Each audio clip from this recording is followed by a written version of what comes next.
গাজায় ইসরায়েলের আগ্রাসনের সময় যখন আরব বিশ্ব নিশ্চুপ ছিল, একমাত্র মুসলিম দেশ হিসেবে সাহসী ভূমিকা পালন করেছে ইরান।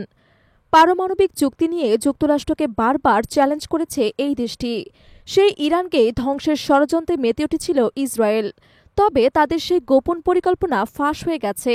তাহলে কিভাবে ফাঁস হলো ইসরায়েলের ষড়যন্ত্র?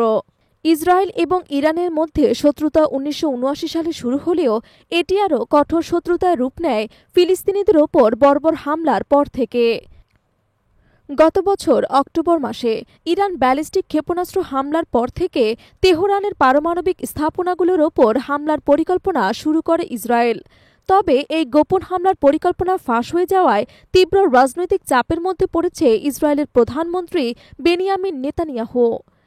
যুক্তরাষ্ট্রভিত্তিক প্রভাবশালী সংবাদ মাধ্যম দ্য নিউ ইয়র্ক টাইমস এ তথ্য প্রকাশ করেছে, যা ইসরায়েলের ইতিহাসে অন্যতম ভয়াবহ গোয়েন্দা তথ্য ফাঁস হিসেবে বিবেচিত হয়েছে।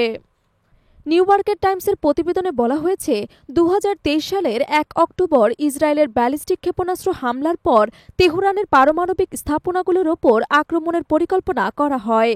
যদিও এই হামলার জন্য তারা যুক্তরাষ্ট্রের সম্মতির অপেক্ষায় ছিল।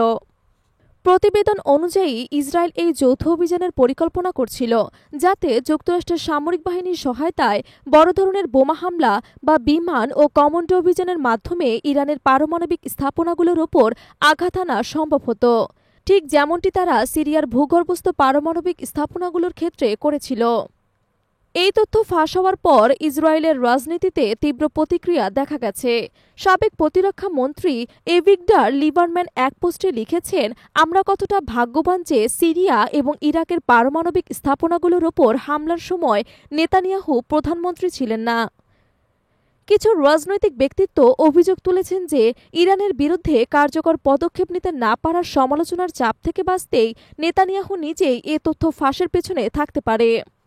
নিরাপত্তা বিশ্লেষকরা বলছেন, এই তথ্য ফাঁস কেবল ইসরায়েলের অভ্যন্তরীণ রাজনীতিতে নয়, বরং আন্তর্জাতিক কূটনৈতিক সম্পর্কেও বড় ধরনের প্রভাব ফেলতে পারে।